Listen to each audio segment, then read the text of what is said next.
we streaming yet? I gotta bring it up in here.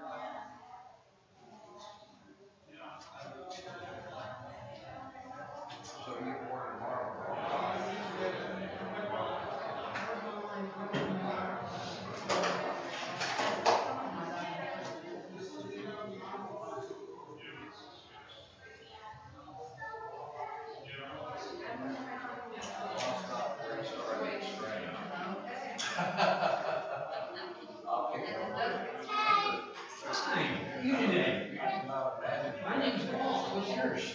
Thank you.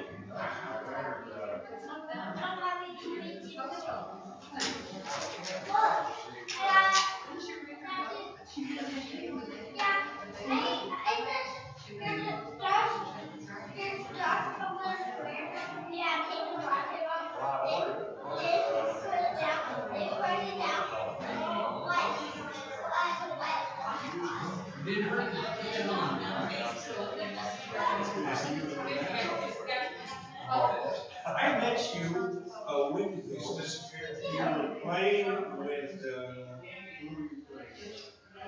Joe Schaeffer. My fault.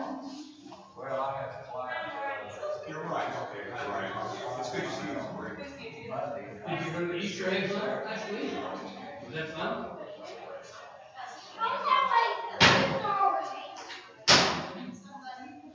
We had a lot of Easter jackets over. And feed that, Easter eggs at our house. I think we had a lot of candy. Oh, yeah. She is never.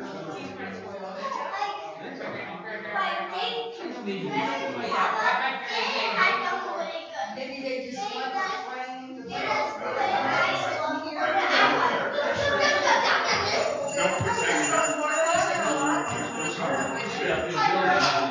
I always read that to see, I'm in there. And it's Carolyn E. And I'm Carolyn E. And I had typo. Yeah, I wanted to do it because I did say each day. And they gave my stuff, I didn't have any dolls. I don't know what it says, but this is in my boxes of me. And then this was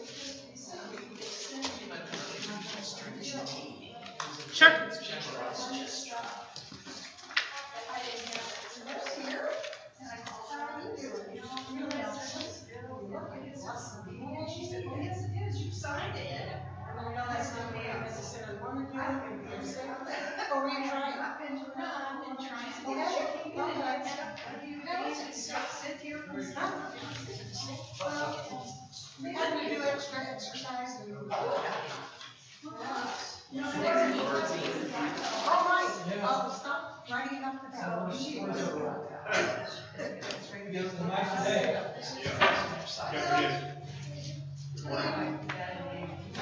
Let me understand. If I were educated, I would say. Is it time? Yeah. The music isn't playing right. We'll do, okay. Jake, You have green paint on your face. what's the name? You have green paint on your face. I don't care. Let's do it.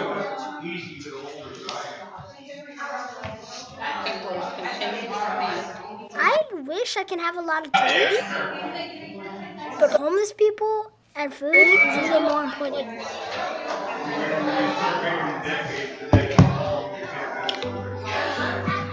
Sit right here for me. Listen up. You nervous at all? If you could have any wish, what would You turned it up, Jake. You can't do it. Hard one. A robot that would do everything for me. A Bugatti, an invention. I wish that unicorns were real. I could have superpowers. To bend metal and bite it. An endless pizza. You eat it, it comes back. for more wishes for everyone so they could get whatever they wanted. Like for me,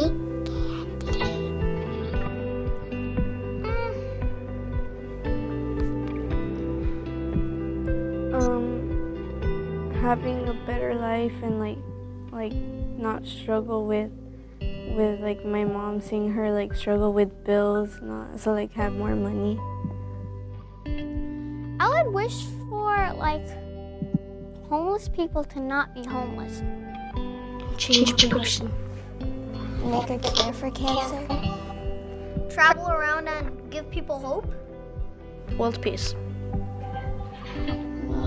I watch the news a lot, so like I've noticed a lot of people getting killed or a lot of murders and stuff like that. Sometimes the world makes me sad because people aren't educated enough to know about how unwise prejudice is. I don't know why people fight so much. I think that because they're just mad or frustrated a little bit, or they've just had a bad day. It's okay if everyone's different. God made us different ways. If everyone treated people with love, then Earth would be a better place to live. If you were to give a message to adults, what would your message be? Stop. Look at what you're doing. Forget about money. And think about what you really care about. Because if you don't do anything about it, like to not help it, then it just gets worse. I think it's really important that we love each other. If we all work together, we can change the world. We can make a difference. You believe that? Yeah.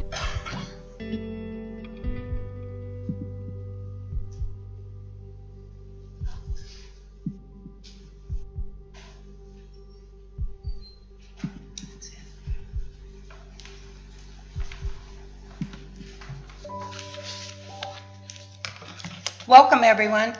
I'm Bobbi Schaeffer, and you are all more than welcome here today.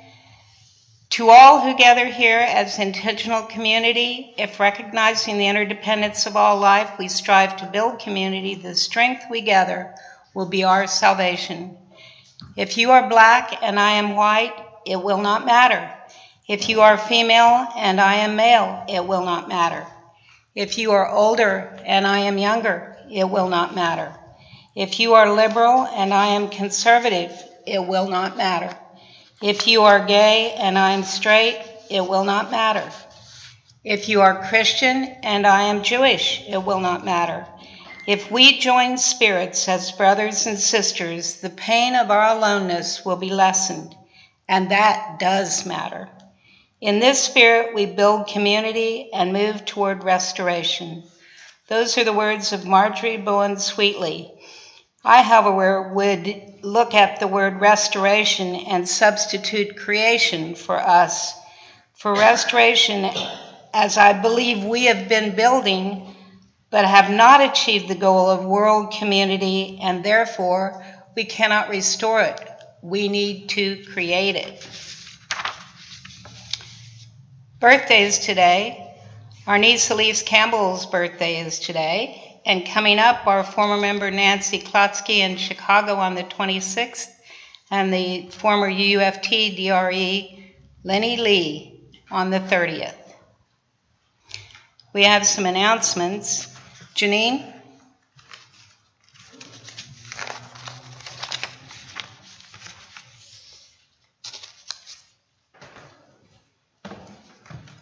Just a bit of an update on the pledge campaign, our stewardship campaign. We have about a little more than half the number of pledge units, that can be a couple or an individual, who have already sent in their pledges, about a little more than half than we did last year.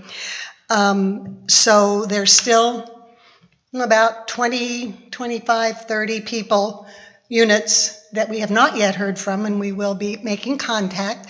But if you have not, there is a link on, there are some emails that have come to you, and there is a link on the Facebook page where you can make your donation, your pledge for donation online. There are also, if you're here today and want to do it by paper, there's a paper back there being waved around by Carolyn Ward, and you can do it that way.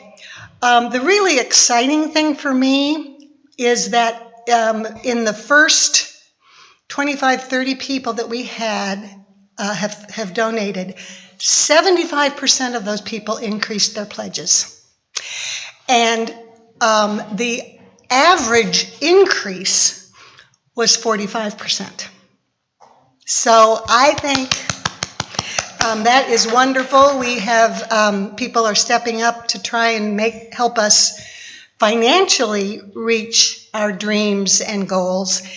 And right now the amount is $101,000. We need about another 50, 60 more. So like I said, we've got some folks that we're going to be giving calls to. If you suddenly go, oh my goodness, I just came into some money, or I just have more than I thought I could or to give. And I know that that's not possible for everyone, but we certainly will accept updates and then those that have not yet given their pledge for next year. We are very thankful and pleased for the response that we've had thus far. Thank you. Another announcement is 10 a.m. on April the 30th is Tai Chi Day at the Japanese Garden at the zoo.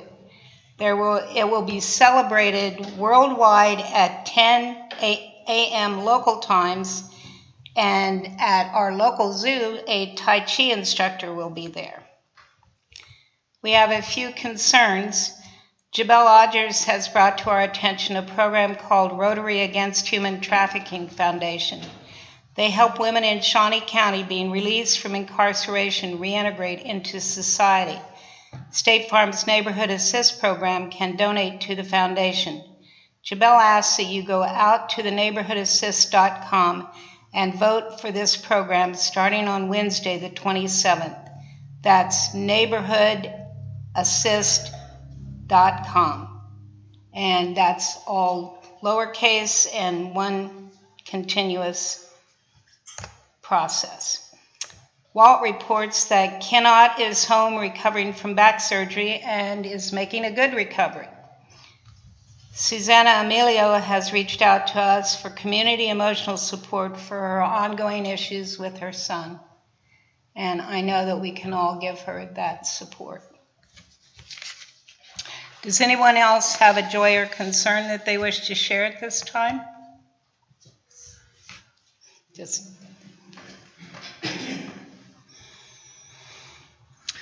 Our cars broke down, so we're kind of stranded out in the country, and thanks to Carolyn, we're able to be here today. But Terry Harmon needs a ride to his doctor Monday afternoon at 3:30. I don't know what my transportation status will be, so if anyone else can help him, let me know and I'll put you in touch with Terry. Thanks. Lana? Well, talk to me.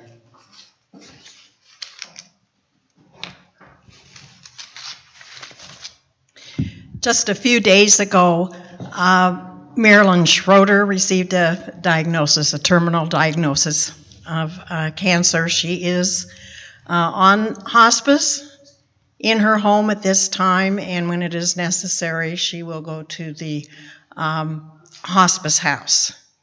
She's in good spirits. She joined our book club this morning in discussion, but please send her a note. Give her a call. She loves to talk to people. She's very upbeat. She says she's had a really good 88 years, so she's okay with what's happening. Anyone else? Okay.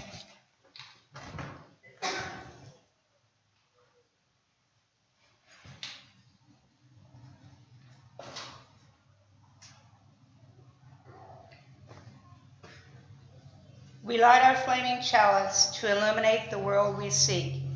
In the search for truth, may we be just. In the search for justice, may we be loving. and in loving may we find peace. Now we will take our offering. Let's green the basket.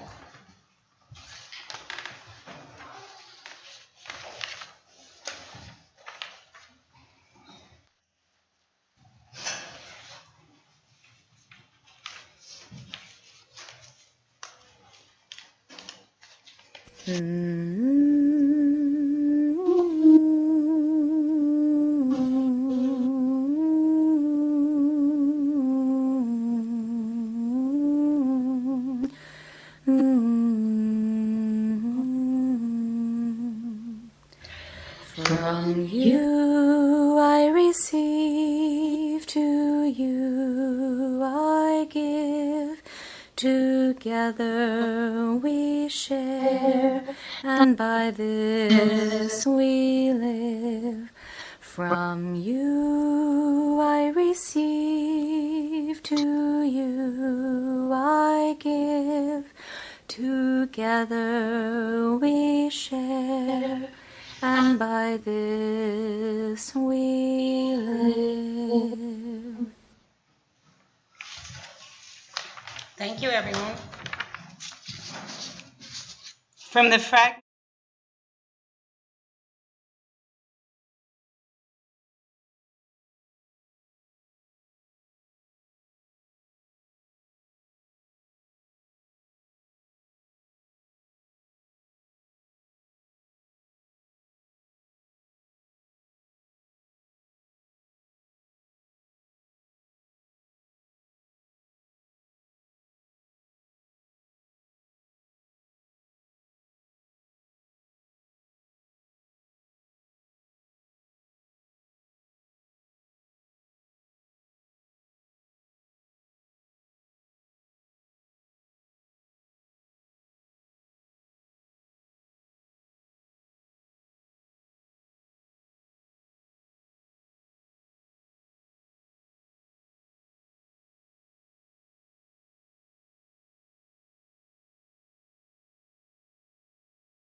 Concluded what others had concluded and written about this principle. We decided that as a group, much of what these individuals had to say resonated with us. So today we're presenting a series of readings that represent these thoughts rather than just restating them in our own words. When we get to dialogue, we hope you will share with us your thoughts about the sixth principle. This principle, as all the others, continues to build on the 5 principles that have preceded.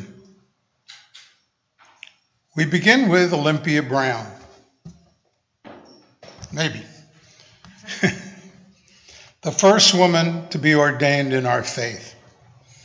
Also, the first woman minister in the United States. I assume she was a Unitarian. There she is.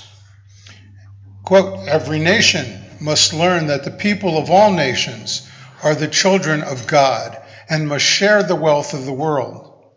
You may say this is impractical, far away, can never be accomplished, but it is what we are appointed to do. Sometime, somehow, somewhere, we must ever teach this great lesson. We continue with the words of A. Powell Davies in The Faith Behind Freedom, a declaration of faith and purpose presented on May 27th, 1943. Nope. Our purpose is to build a world community of free and equal men, dedicated to equality of human rights and obligations, and governed by the laws that free men make. To such a world community, we look for lasting peace, knowing that peace is built on unity, and unity on freedom. No world, half slave, half free, can bring us lasting peace. We seek complete and universal freedom.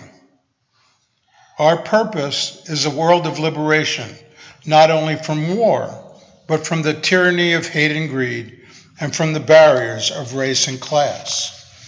And we look for freedom through a better regulation of the world's prosperity. Freedom from poverty, freedom from want. We seek a world more equal in its opportunity, free from hereditary privilege and from entrenchments that defy the common good. We look for equal justice, equal economic treatment, equal education, equal privileges, irrespective of color or creed. There is no room for prejudice or persecution in a free man's world. We earnestly desire an end to nationalism, even now.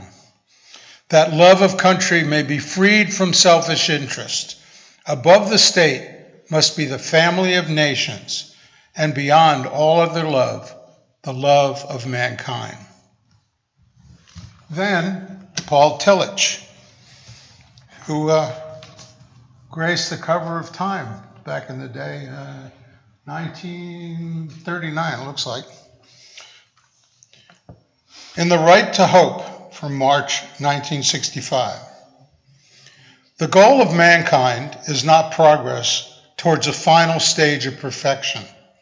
It is the creation of what is possible for man in each particular state of history. And it is the struggle against the forces of evil, old ones and new ones, which arise in each period in a different way. There will be victories as well as defeats in these struggles. There will be progress and regressions. But every victory, every particular progress, from injustice to more justice, from suffering to more happiness, from hostility to more peace, from separation to more unity, anywhere in mankind, is a manifestation of the eternal in time and space. It is, in the language of the men of the Old and the New Testaments, the coming of the kingdom of God. For the kingdom of God does not come in one dramatic event sometime in the future. It is coming here and now in every act of love, in every manifestation of truth, in every moment of joy, in every experience of the holy. And the thoughts of UU minister Sean Parker Dennison in Boston in 2007. There he is. Justice is the only value that is referred to twice in our UU principles, appearing in the second principle as well.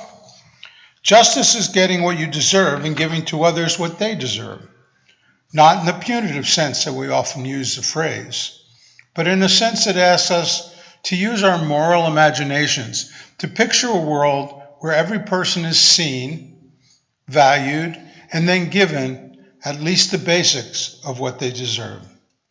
That seems simple enough until one looks at the mass of humanity and realizes that just by being born in a certain place, just by belonging to one group or another, one inherits advantages or disadvantages, privilege or pain. The human endeavor is to work for real justice, something that repairs what is broken, that honors each person by giving them what they deserve and asking them to participate in giving everyone else what they deserve. We are asked to help create peace by becoming more peaceful, to create freedom by dismantling oppression, to create justice by changing our way of relating to others and the earth.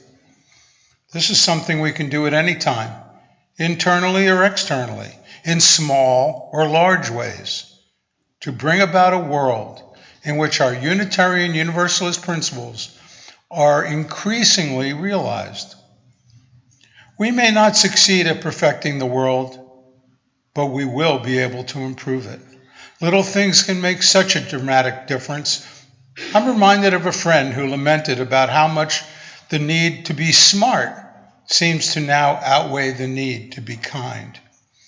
If we are serious about creating a world of peace, freedom, justice, and wholeness, we can begin by reversing these priorities. Let us dare imagine a world in which a reputation for kindness is valued above all else. A world of perfect peace, freedom, and justice may be an idealistic dream. Yet let's not give up on it. Every effort we make to improve ourselves and our communities makes the world a better place, and it makes our lives better too. Every moment of kindness, every wish for wholeness and respect, every time we do what we know is right, makes the world a little more the way we want it to be. Bernard Baruch, on the opinion page of the Wall Street Journal, November 20th, 2010. There's Bernie. When I was a younger man, I believed that progress was inevitable, that the world would be better tomorrow and better still the day after. But the thunder of war, the stench of concentration camps, the mushroom cloud of the atomic bomb are not conducive to optimism. Yet my faith in the future, though somewhat shaken, is not destroyed. I still believe in it. If I sometimes doubt that humankind will achieve our potentialities, I never doubt that we can. The reality is that paradise is not for this world. All people cannot be masters, but none need be a slave. We cannot cast out pain from the world, but needless suffering we can. Tragedy will be with us in some degree as long as there is life, but misery can be banished. Injustice will raise its head in the best of all possible worlds, but tyranny we can conquer. Evil will invade some people's hearts. Intolerance will twist some people's minds. But decency is a far more common human attribute, and it can be made to prevail in our daily lives. I have known, as who has not, personal disappointments and despair. But always the thought of tomorrow has buoyed me up. I have looked to the future my whole life. I still do. I still believe with courage and intelligence we can make the future bright with fulfillment.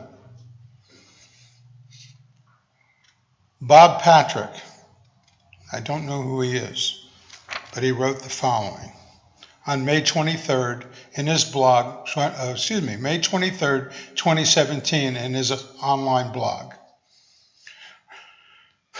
Reverend Charlotte Ossenow recently made this powerful observation, quote, that when you use covenant themselves to our 7 principles, we're covenanting ourselves to dangerous things, end quote. Standing together for our principles has meant throughout our history individuals giving their lives for what they mean and what they believe. We covenant. What does that mean? To covenant means to come together, to gather ourselves around something, to form community and relationships around and because of something. We come together and create community around the goal of world community with peace, liberty, and justice for all. That phrase again. These words almost sing like a child's song, world community with peace, liberty, and justice for all. But for this idea, perhaps more people have given their lives. Excuse me. It's true. And more people feel threatened than any other.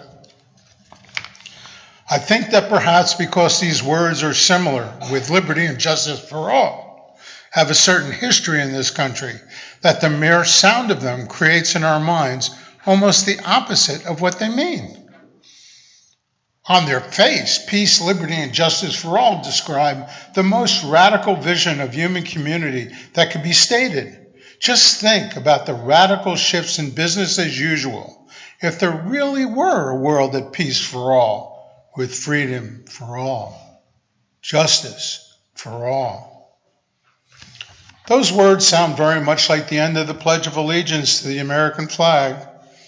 a public ritual and mantra that rose out of fear itself, of communism and the others. It rose from white people in leadership for white citizens to say at their gatherings, for when it was written, black and brown citizens were totally disenfranchised from the American way of life that pledged liberty and justice for all. It was further edited by a Judeo-Christian worldview, one nation under God, which omits anyone who does not hold that worldview. These, mostly white people who grew up saying it, are taken back to their all-white community mindsets every time they say it. And they have little awareness of the magic that works on their minds, of how those words, liberty and justice for all, likely keep them in a frame of reference that specifically ensures liberty and justice for a very few. If we are going to open the window, it means peering into some sacred closets that we have been living in and shining a light there. It means pondering sacred words and asking what they really mean when we say them. It means scrutinizing sacred acts and asking what effect they have on us. It means redefining our mental and social, political spaces so words like peace, liberty, and justice for all are no longer in service to their very opposites. These are dangerous words if we want things, quote, the way they used to be. Reverend Tony Larson stated on October 24th, 2021. Oops, we missed him. Okay.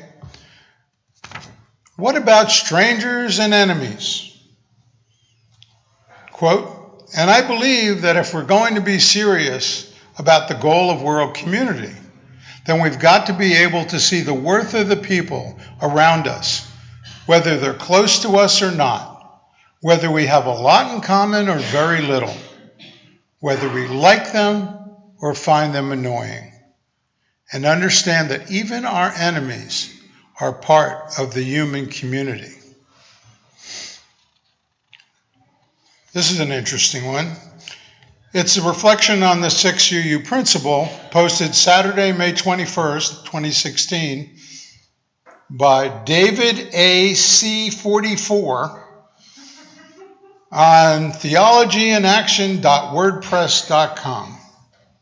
There's a lot of stuff on the internet, folks. And this kind of sums it up.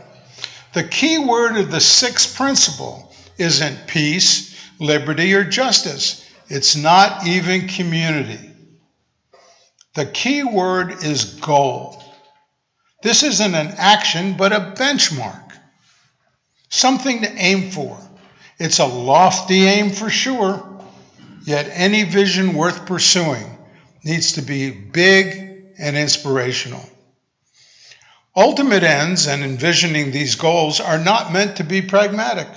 They are, in some ways, seemingly unattainable to those with no imagination, possibly unattainable to anyone other than the dreamer themselves. However, between the distance from our starting point to that ultimate place lies actions and efforts, some every day, some longer term, that bring us closer to that place, to putting that goal within reach. These efforts go by many names: right action, loving kindness, the golden rule, social justice work, and so on. But they have something in common. They look outward at our present time and try to bridge the gap between where we are and where we need to be. It is these actions with a vision to see a world community of peace, liberty, and justice, and the will and courage to move the community towards that goal meet. It's also within these actions that the necessary steps are mapped out. If we, as a community, first locally and then globally, are to get to this seemingly unattainable place, we all have to do our parts. Each of us can shape our society by working on our own small part of it. Maintaining a food pantry, planting a communal garden, putting up a banner.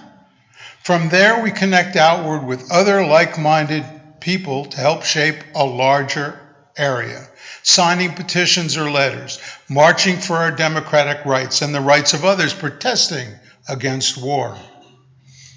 The more we reach people who share our vision and want that achievement, the larger we make our community. And with that growth and consistency of our actions, we make the goal of a world of peace, liberty, and justice a reality for us all. Our take on the issue, Bobbi and mine. We covenant as a fellowship to affirm our belief in the principles.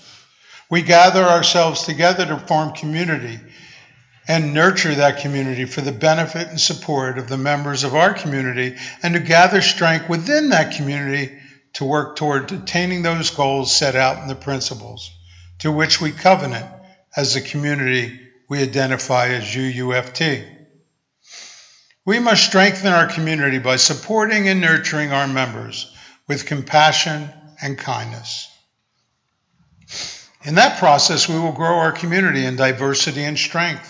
As we grow, we will be more able to look outward at the community, state, nation, and world that we are part of and work towards realizing our principles, including our sixth principle.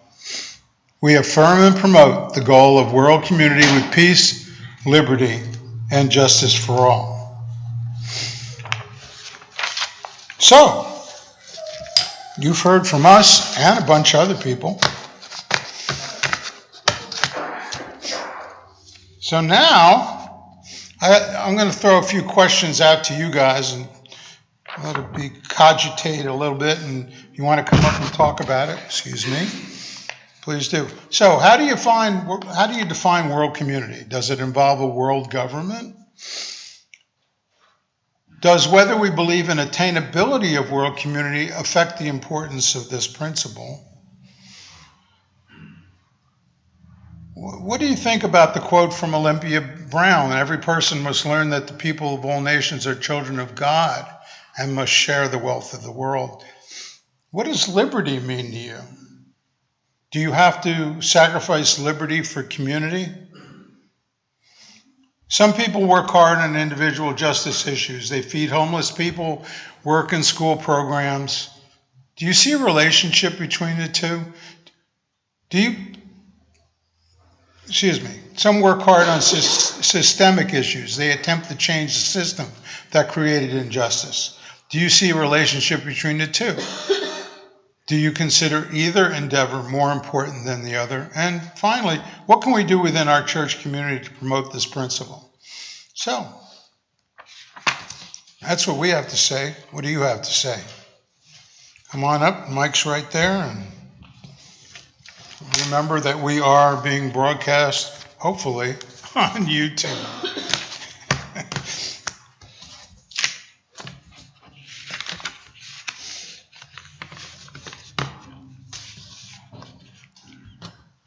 Bob McDonald, come on down.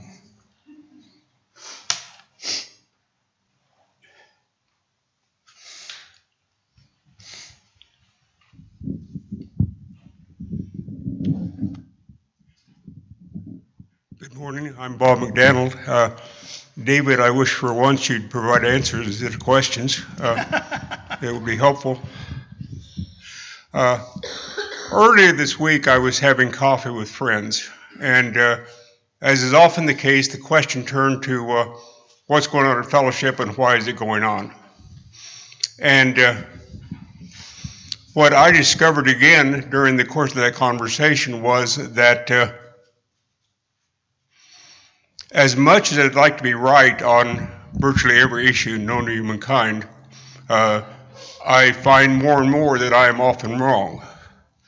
And often wrong particularly in understanding that simply because I want life to be a particular way, that there are other people who may have a very different perspective on what that life or what our life should be. The challenge of this fellowship and it's been a challenge for as long as I've been a part of it, has been to continue to redefine ourselves, to find a way of stretching who we are and what this place is in order to meet the needs of other people whose needs and wants may in fact disagree with our own. Now, I'm not sure what any of the principles have to do with this, because for the most part, I think that the principles are simply words, and they're words that people think of and then write down, hoping that they will somehow change who we are and what we want or what we'll do. I think that change is enormously difficult. I also think that change is enormously necessary. And I think that most of us are better off if we continually rethink who we are, what we want, and what we hope to happen. So with that note, David, it's back to you. Thank you, Bob.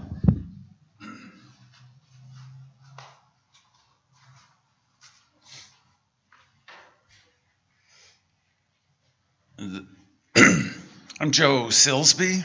I have a cold, so don't panic if I cough. I did test. Yes, change is probably one of the scariest things for all of us at deepest level. And it's happening, and it will happen, and it will continue to happen. One thing that Carolyn sent to the board members to discuss and think about, several readings, one thing that really struck me was as it related to congregational situations, but I think it applies to society and world in general, that there is a major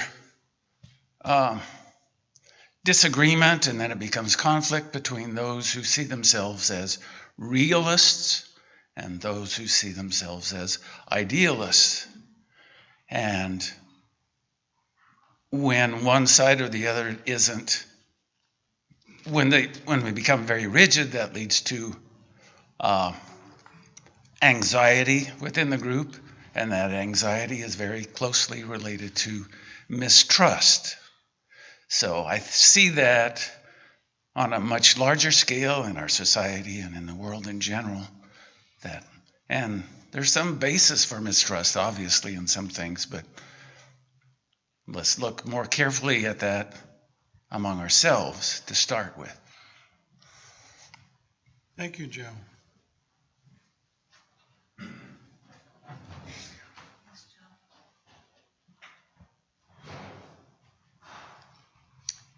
I'm Janine Silsby, and I've thought for a number of years that, I guess in shorthand, is if we can't do it here, how can we begin to do it in the rest of the world? That being able to live in a community of consensus. You didn't use the word consensus, but I can't remember the question that had to do with, one or the had to be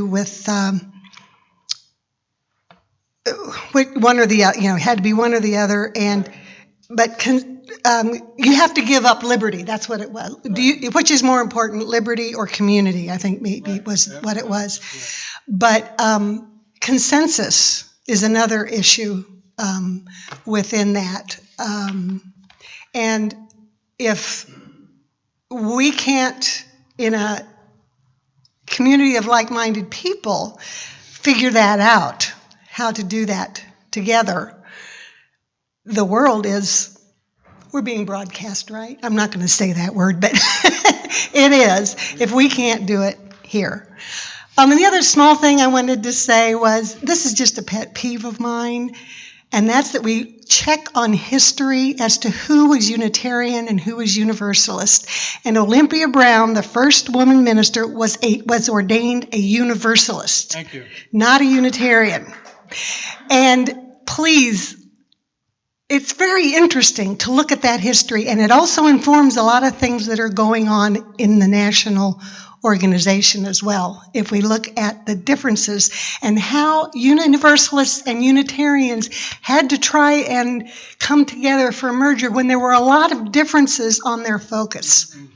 A lot of difference. Basically being the Unitarians were about, what's the word I hate getting old, you guys. My vocabulary goes out the window. But that finding God within all those, the thinking of the individual, and the Universalists were more about the forgiving, all-encompassing, a good God would not condemn anybody to hell. So those different focuses are still being played out. And I think it's very interesting to pay attention to those things and how we are still trying to make it all work together.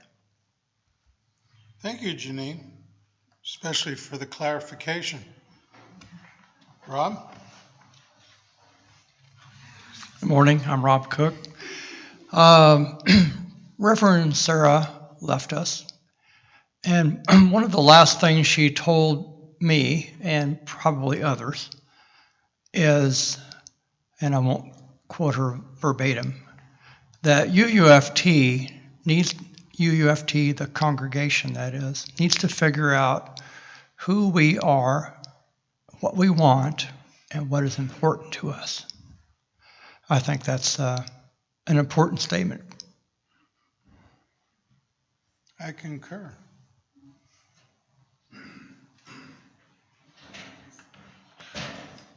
Anyone else? Well, I will hand this back to Bobbi.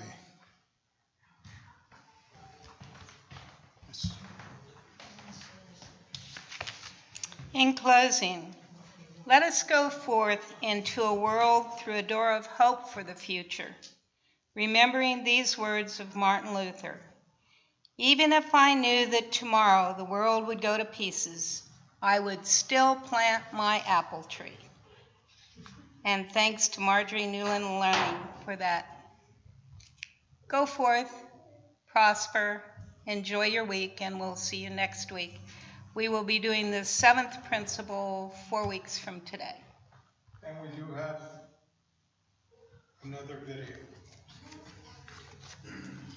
Morally, I was led to nonviolence because I felt that it was the best moral way to deal with the problem. We were seeking to establish a just society.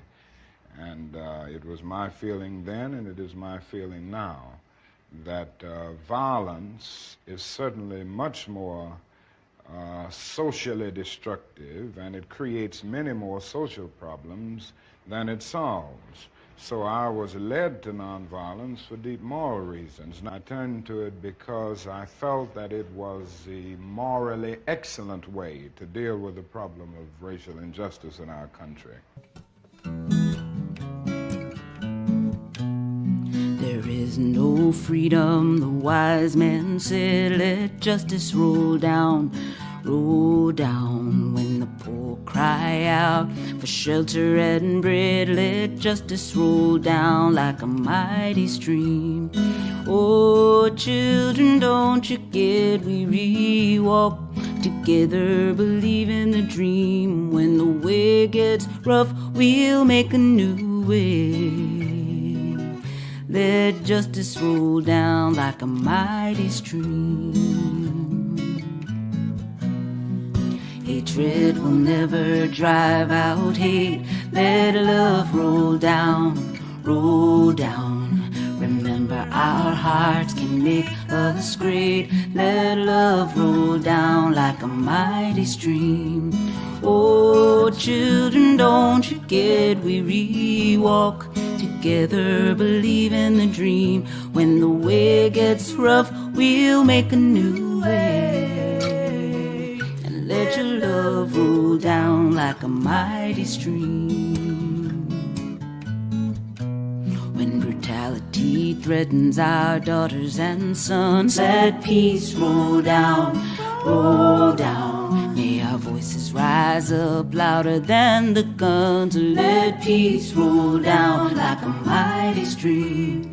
Oh, children, don't you get weary, walk together, believe in the dream. When the way gets rough, we'll make a new way. peace roll down like a mighty stream. Step by step, one by one, let justice roll down, roll down. They can kill the prophet, but the dream lives on. Let justice roll down like a mighty stream. Oh, children, don't you dare we walk together, believing free. When the way gets rough, we'll make a new way. Let justice roll down like a mighty stream.